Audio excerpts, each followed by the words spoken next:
Welcome back at 46 past the hour. A beautiful shot of New York City, where a new exhibition is now open in downtown Manhattan that recreates the Nova Music Festival in Israel on October 7th and the moments before, during, and after the Hamas attack. Over 360 concert goers were killed that day, and dozens were taken hostage. Joining us now, NBC News entertainment correspondent Chloe Melas. Chloe, tell us about this really emotional exhibit.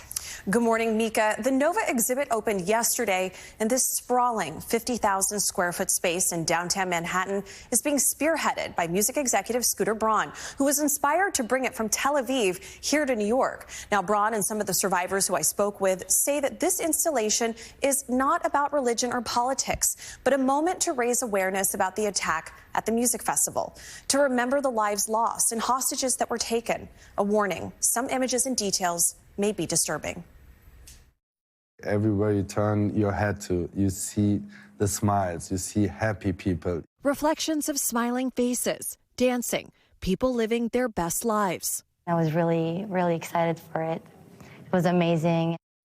The Moment Music Stood Still is an exhibit that recreates those moments in vivid detail, from the dirt on the ground to festival music echoing through this 50,000 square foot space in Lower Manhattan. People just come up to you out of nowhere and start talking to you like your family. So that was very special to me. A fun-loving event that took a terrifying turn when the festival was targeted by Hamas militants in a surprise attack in October. Festival producer Ophir Amar was shot in the leg while trying to escape. While they shot at us, I was talking to my wife on the phone, and my wife was 9 months pregnant at home at that day. If I pass out, I cannot answer Leo, my wife. I cannot talk to her. I took out my phone, and I called my ex-fiancé, and I said to him, Shai, we're getting attacked. We're getting attacked. Lee Saucy, a 26-year-old American citizen, says she took refuge in a nearby bomb shelter with a small group that included her uncle Avi, who was killed in the attack. He took the impact of the grenade right in front of me, and then they started shooting again. And for 8 hours, I hid under the bodies, and I put the jacket over my face, and I covered my ears because my ears were ringing. It was hard. 26-year-old Danielle DeVere said she hid from the gunman in an orange grove. I had this scarf on me, which I got before the festival because I thought the color is cute. I saw orange trees in the same color, so I thought maybe use the scarf as a camouflage. This is the biggest massacre in music history. Record executive Scooter Braun helped bring the exhibit to the U.S. When Americans come to this exhibit, what are you hoping that they take away? Look, these are actual cars that terrorists destroyed. This could have been anywhere, and I think it's important that we see ourselves in others so we can have some humanity for them. Organizers shipped salvaged items from Israel, including bullet-ridden porta potties and a lost and found of unclaimed personal effects. This one's really tough for me. You know, growing up in a Holocaust family, there's a lot of images of just piles of shoes. And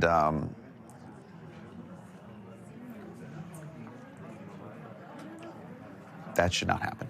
While the exhibit focuses only on what happened at the music festival, Braun and organizers acknowledge the human toll affecting both sides of the conflict. You can come and see this exhibit and be here for these music lovers and call out for the hostages, and still, at the same time, have the empathy in your heart to call out for innocent people in Gaza to be protected.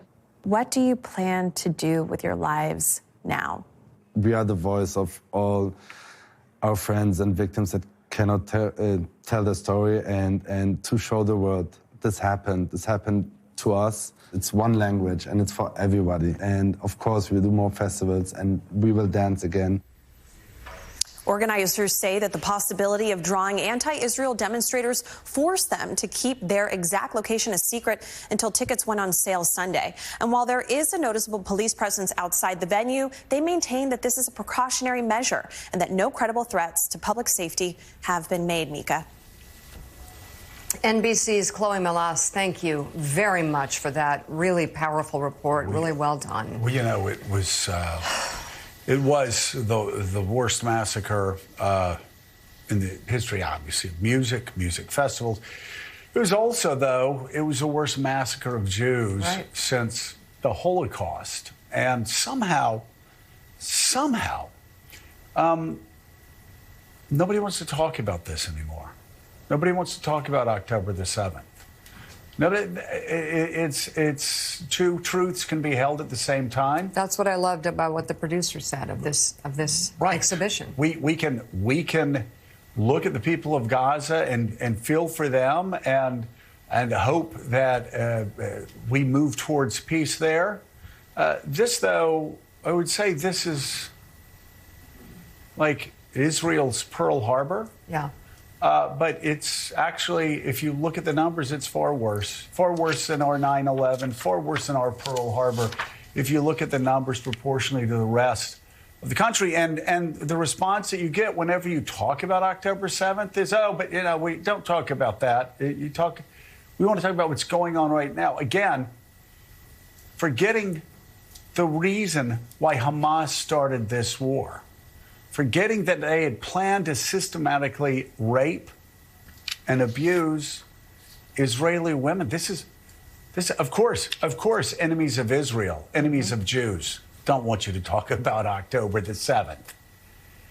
They don't want to talk about what we told you on October the 8th, what we told you or on the 9th, the days after this, that Hamas did this purposefully to kill, torture, and rape Jews, but also to draw a response from Israel, where they could use Palestinians as human shields. And while Israel was doing what any other country on the planet would do, and that is to seek out and search for the terrorists who shot their infants in their crib, who raped their daughters, savaged their wives, killed their parents in front of them, shot their children in front of them. Somehow we're told by extremists that are protesting on a lot of college campuses and across the country that October 7th, don't talk about it. That has nothing to do with what's going on now. No, it has everything to do with what's going on now. Pearl Harbor, it forced us to move against the Japanese, forced us to do a lot of things that, caused a lot of suffering. We could talk about Hiroshima and Nagasaki. We could also talk about the firebombing of Tokyo. It actually killed more people than the nuclear weapons. And so we have to hold two truths at the same time. One is that this was the worst slaughter of Jews since the Holocaust, and they have to find the terrorists that raped their women, that killed their babies, that burned their grandmothers. And the other truth is we have to look at the suffering in Gaza, and as the United States of America, use our power, use our strength, use our allies in the region, our Arab allies in the region, to bring peace to the area, to bring a two-state solution, to bring, what needs to happen, Mika, and that is constant warfare, it seems, since 1948. We're going to take a quick break, and when we come back, we're going to talk to our guests about how all of this fits into the lens of Passover, which starts tonight. We'll be right back.